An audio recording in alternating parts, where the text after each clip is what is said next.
썩는다는 말과 숙성된다는 말은 다릅니다. 둘 다 시간을 먹는다는 측면에서 같지만 전자는 부패하며 죽어가는 것이고 후자는 맛이나 본질이 깊어진다는 뜻이지요. 우유를 잘 삭히면 치즈가 되고 버터가 되지만 그냥 썩히면 독이 됩니다. 그렇지 않습니까? 사람도 그렇습니다. 세월에 따라 나이만 늘어가는 이가 있는가 하면 사람됨이 깊고 넓어지는 이들도 있지요. 세월을 썩혀서 보내는 이와 삭혀서 품는 이가 결코 같을 수는 없는 법입니다.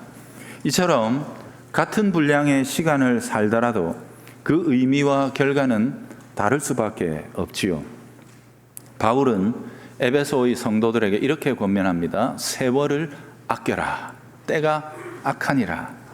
아시다시피 여기서 아끼다라는 말의 의미는 구원해내라 이런 뜻이죠. 죽어가는 시간으로 낭비하지 말라는 뜻인데요. 그리스도인은 시간에 대해 적극적인 책임을 가지고 살아야 한다는 명령이라고 할 수 있겠습니다. 흔히 우리는 주님의 뜻은 주님의 때에 이루어진다라고 말하지요. 예, 맞습니다. 옳은 표현입니다. 하지만 생각할 게 있습니다. 과연 하염없이 세월만 보내더라도 저절로 주님의 때는 오는 것이며 또 주의 일은 되는 것일까? 아닙니다. 바로 여기에 시간을 구원해내는 일꾼들이 있어야 하는 법입니다. 요셉이 바로 그런 인물이라 할 수 있죠. 오늘 우리는 드디어 요셉을 작정하셨던 본 무대에 올리시는 하나님의 연출을 보고 있습니다. 이 지점에서 우리가 특별히 결코 잊어서는 안 될 중요한 사실이 있지요. 바로 이 순간을 위해 얼마나 길고 고된 시간의 삭힘이 일어나야 했던가, 이걸 잊어버리면 안 되는 것입니다. 준비가 안 되면 하나님이 시작하시질 않는 거예요.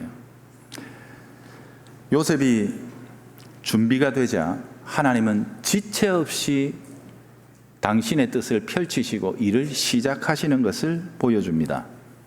여러분, 주님의 때란 우리와 아무 상관없이 그냥 일어나는 우연이라고 볼 수가 없습니다. 그렇지 않습니다. 주님의 일꾼들이 준비되는 때, 바로 그때가 주님의 때인 것을 알아야 합니다. 제가 참 좋아하는 영어 표현이기도 하고 여러 차례 소개해드린 표현입니다. 여러분 외우십시오. 여기 우리는 without him, 대문자니까 하나님입니다. 그분이 없이는 cannot, 할 수 없습니다. 그러나 he, 하나님이시죠. without us, 우리가 없이는 will not, 하시지 않습니다. 이 둘 중에 하나입니다. 일이 안 되는 것은. 지금 한국 사회나 세계 정세를 볼 때 하나님 없이 인간들이 자꾸 나서서 하려고 하다 보니까 계속해서 문이 막히고 열리지 않는 것이라 저는 그렇게 보고 있습니다. 자, 어쨌든 하나님의 종들이 준비되는 그 삭힘의 시간들, 바로 그 시간들은 사람의 눈에는 전혀 보이지 않는 법이지요. 솔직히 요셉의 최근 3년간의 시간이라는 게 별게 아닙니다. 인간적인 시각에서 보면 감옥살이 한 것밖에 더 있습니까? 감옥살이에 출신이 안 좋다 보니까 종살이까지 겸해서 한 시간이었고, 사람들에게는 완전히 잊혀진 존재로 살아야 했던, 그게 바로 지나간 3년 아닙니까? 현실적으로 보면 아무것도 이룬 것이 없습니다. 이력서에 단 한 줄 쓸 수도 없는, 여러분 이거 이력서에 쓰면 오히려 손해보죠. 그런 시간밖에 없는데 왜 하필 지금 하나님께서는 지금 그를 세상의 무대 한가운데로 세우겠다고 작정하고 계시느냐 말입니다. 하나님에게는 지나간 그 시간들이 참으로 특별했던 것입니다. 하나님 보시기에 드디어 요셉이 뜸이 들었다 하는 것입니다. 곧 그 막막한 세월, 그 짓눌림의 세월, 어둡고 고통스럽고 조롱과 수치 가운데 보냈던 그 시간들을 드디어 요셉이 구원해낸 것입니다. 그래서 사람들은 모두 그를 잊어버렸을지 몰라도 하나님은 비로소 요셉을 위해 일하기 시작하시는 것입니다. 다시는 누구에게도 잊혀질 수 없는 존재로 그를 세우십니다. 애굽이 결코 잊을 수 없는 사건을 하나님은 준비하십니다. 온 천하가 그를 기억해야만 할 위치로 그를 높이 세워주십니다. 여러분 보십시오. 요셉은 더 이상 인간에게 청탁하는 자가 아닙니다. 꿈풀이 하는 것은 2년 전에 이미 그는 도통했어요. 그죠?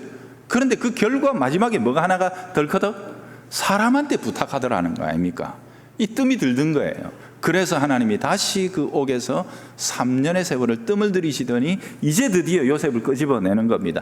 더 이상 그는 인간에게 청탁하는 자가 아닙니다. 오히려 세상이 바로가 요셉에게 이 큰 제국의 운명을 청탁하고 있는 겁니다. 여러분, 바로 이게 하나님의 방식입니다. 오늘은 하나님의 방식이라는 말을 키워드로 머릿속에 딱 심어놓고 들으시면 좋을 것 같습니다. 어째서 바로는 방금 전까지도 수치스러운 죄목으로 죄수로 있던 이 사람을 끄집어내가지고 그에게 제국의 살 길을 열어달라고 청탁하고 있는 것이며, 또한 모든 국내 대신들 역시 그게 참으로 좋은 길입니다, 합당합니다 라고 이렇게 응답하고 있느냐 하는 겁니다. 도대체 하나님이 무엇을 하셨길래 세상이 이렇게 순식간에 녹아내린단 말입니까? 오늘 그 두 가지입니다. 첫 번째, 하나님은 모든 높은 것들을 내리시고 무력하게 만드셨습니다. 그게 바로 꿈이라는 모티브를 쓰셨던 이유입니다. 바로의 꿈은 단순히 악몽을 꾸었다거나 꿈자리가 뒤숭숭했다는 정도가 아니었습니다.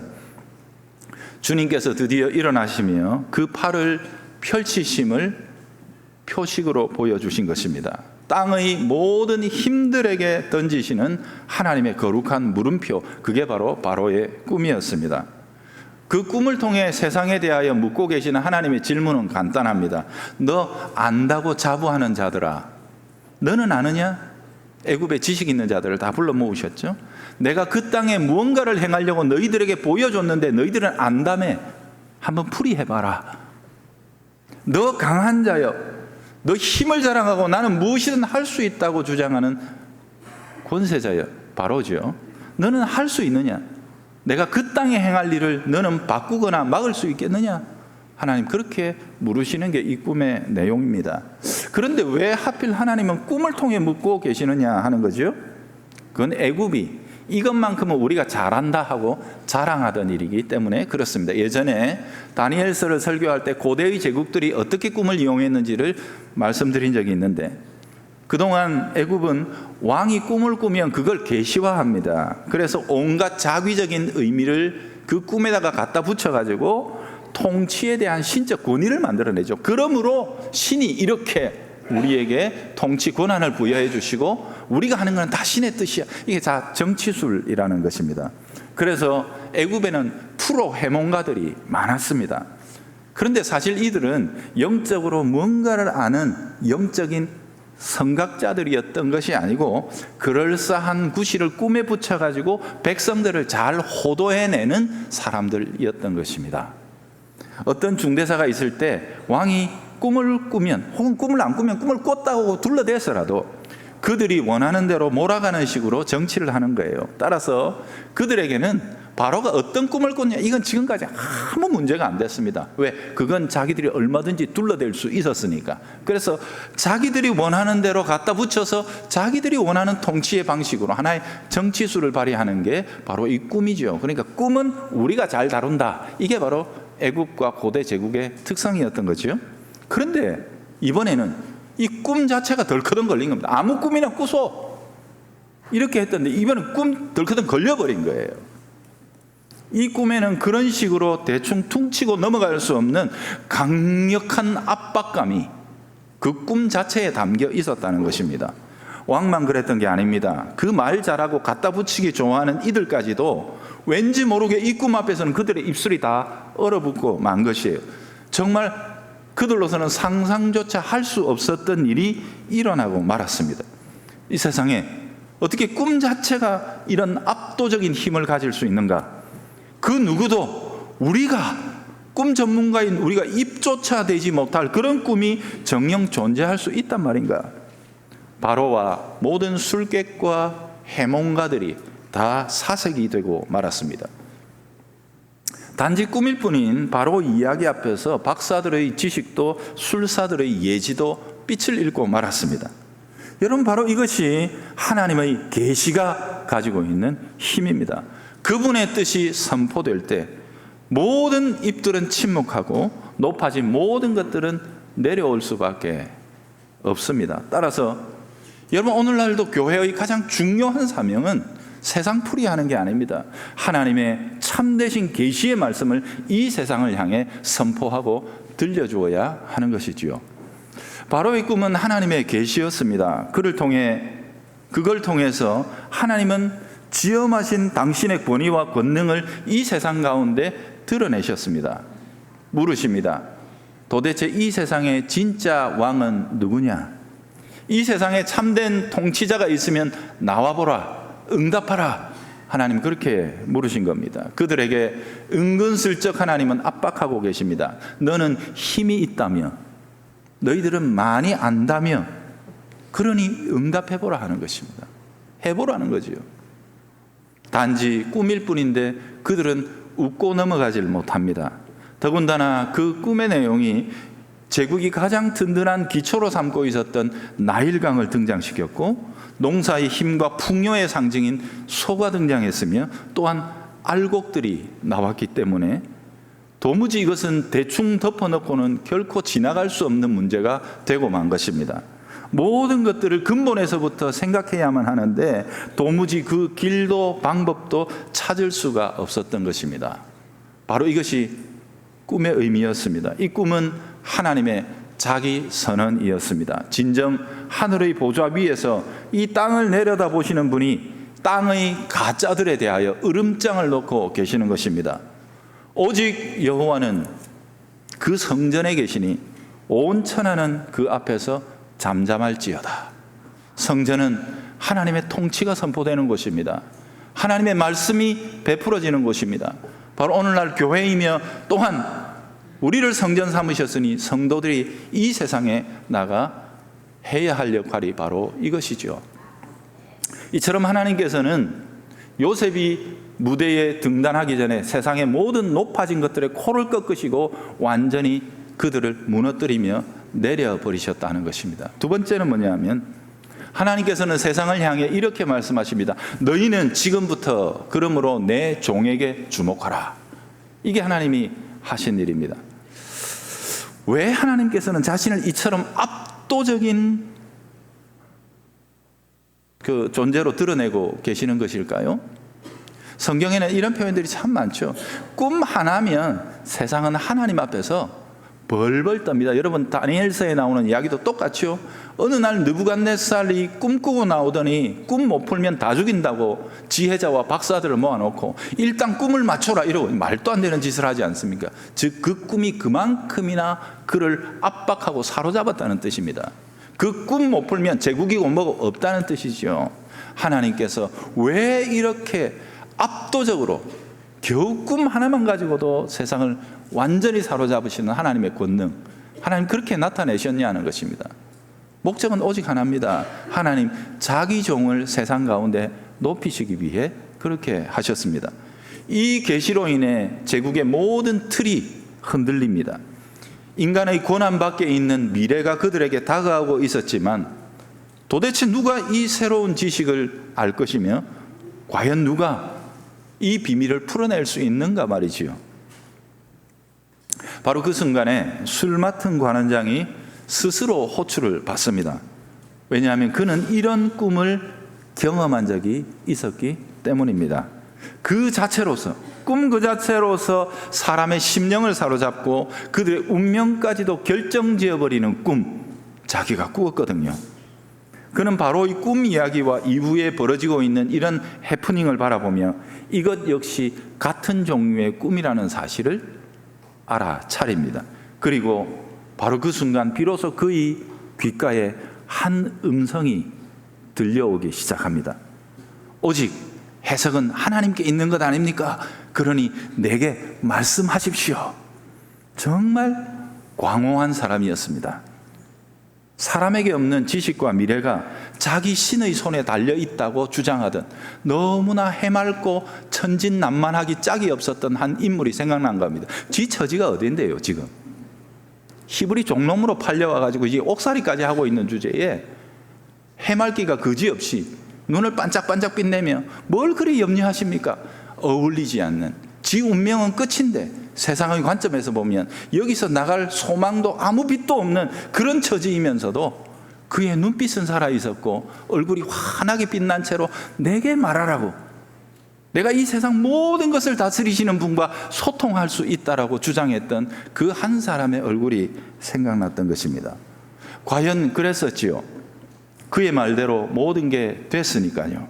자신은 살리고 떡 관원장은 죽이도록 했던 그 명령은 비록 바로의 입에서 나왔지만 그건 이미 그 죄수의 해몽에서 결정된 대로 돌아갔을 뿐입니다. 그러니까 미안하지만 바로는 단지 그 히브리 소년의 장단에 춤을 춘 들러리였을 뿐이었던 것 아니겠습니까? 아하, 이것을 풀 자는 그 사람밖에 없다. 그렇습니다. 여러분, 이 꿈의 의미는 지극히 단순합니다. 복잡하게 생각할 거 하나도 없습니다. 야한테 물어봐라. 요셉을 가리키고 계시는 하나님의 손가락입니다.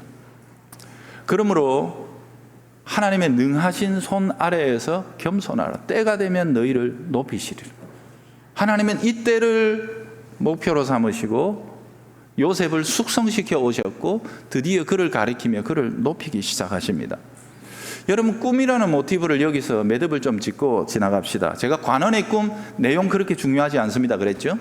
바로의 꿈 너무 거기 신경 쓰지 마십시오 라고 했죠. 왜요? 왜 그렇습니까? 이 꿈들은요 결국 가장 중요한 꿈, 한 20여 년 전에 소년이 꾸었던 그 꿈을 이루어가는 과정에 쓰임받은 보조제일 뿐입니다. 그 소년이 꾸었던 꿈을 성취하기 위해 중간에 들러리로 하나님께서 사용했던 도구일 뿐입니다. 겉으로 보면 누가 꿨단다, 왕이 꿨단다 하니까 세상의 풍파는 더 크게 일어나고 반향은 크게 일어났겠지만 이것은 다 엑스트라요. 참되고 본질적인 꿈은 20여 년 전에 소년이 꾼 꿈, 바로 그것이었습니다. 그게 진짜 꿈이었던 겁니다. 여러분, 하나님의 종입니까? 여러분은 주님의 사람입니까? 담대하십시오. 그렇다면 여러분은 세상보다 크십니다. 그래서 제가 오늘 인사할 때 사실은 생각보다 대단한 분입니다 라고 말했던 이유는 세상은 답이 없어요. 세상은 크게 평지풍파를 일으키는 거인들이 많을지라도 그들의 모든 풍파와 역사의 출렁임은 다 하나님의 본질적인 꿈, 우리에게 주신 이 말씀, 우리의 심령에 심어 놓으신 하나님의 거룩한 말씀을 이루어 나가는 하나의 보조제일 뿐입니다. 그게 세상입니다. 그러니 세상의 큰 것들의 마음을 빼앗기지 마십시오. 하나님에게 있어서 세상의 큰 것들이란 별게 아닙니다. 단지 우리에게 주신 본질적인 하나님의 뜻과 의를 이루어 나가기 위한 도구요 배경일 뿐입니다. 그러니 본질적인 꿈을 꾸십시오. 그래서 제가 세상이 아니라 교회입니다 라고 그렇게 주구장창 주장하고 있는, 세상 어떻게? 아니요, 세상이 아니고 교회입니다. 교회, 하나님의 백성입니다. 교회가 제자리를 잡으면 역사는 변합니다. 우리 시대에 이 영적이고 문화적이고 정치적이고 경제적이고 군사적이고 세계적인 이 모든 혼란들은 교회가 준비되지 못했기 때문에 일어나고 있는 것일 뿐입니다. 아니요, 좀 더 긍정적으로 이야기하면 하나님의 종들이 그 거룩한 시간의 삭힘을 통해 시간을 구원해내고 하나님의 일꾼들이 준비될 때까지 하나님이 지금 세상을 배경 삼아 흔들고 계시는 것일 뿐입니다. 이 모든 혼란은 하나님의 백성들이 준비되면 끝이 납니다. 그러니 지금 우리가 살아가는 이 시대, 이 역사는 우리에게 맡겨진 것입니다. 왜? 우리에게 본질적인 꿈, 하나님의 계시가 우리에게 있기 때문에 이 계시를 이루시기 위해 하나님은 세상 가운데 지금도 일하고 계십니다. 하나님의 그 일하심이 우리를 지목하시고 우리를 세워 세상의 무대 가운데서 하나님의 의와 뜻을 이루게 하실 때까지 여러분 시간을 어떻게 보내고 계십니까? 시간을 썩히고 계십니까? 시간을 삭히고 계십니까? 흘려보내지 마시고 하나님 앞에서 우리에게 주신 시간을 거룩하게 품고 삭혀 하나님 맡겨주신 이 어둠의 시간, 혼란의 시간, 고통과 아픔과 조롱의 이 시간들을 구원해내십시오. 우리 각자에게 그리고 우리 교회에게 우리 시대에게 주신 이 모든 시간들을 아름답게 그리스도의 이름으로 구원해내는, 그래서 하나님이 당신의 얼굴을 이 역사 속에서 드러내시고 준비된 자기 백성들을 들어 올려 세상을 섬기게 하실 그때에 부름받고 쓰임받는 주의 종들이 되시기를 바랍니다. 이사야 41장 10절 말씀을 같이 읽고 오늘 설교를 매듭짓겠습니다. 함께 읽겠습니다. 시작. 두려워 말라. 내가 너와 함께 함이니라. 놀라지 말라. 나는 내 하나님이 됨이라. 내가 너를 굳세게 하리라. 참으로 너를 도와주리라. 참으로 나의 의로운 오른손으로 너를 붙들리라. 아버지 하나님, 은혜를 감사합니다. 오늘도 세상이나 우리나 똑같은 시간을 사는 것 같아도 우리는 이 소중한 시간을 썩혀 보내지 않고 삭혀 구원해내는 주님의 종들이 되게 해 주옵소서. 우리에게 주신 이 아름다운 시간들 속에 고이 품고 뜸을 들여 하나님 쓰시고자 하는 때에 주님과 합을 이루어 주님 거룩한 뜻을 이루게 하는 주의 백성들 되게 해 주옵소서. 예수님의 이름으로 기도합니다. 아멘.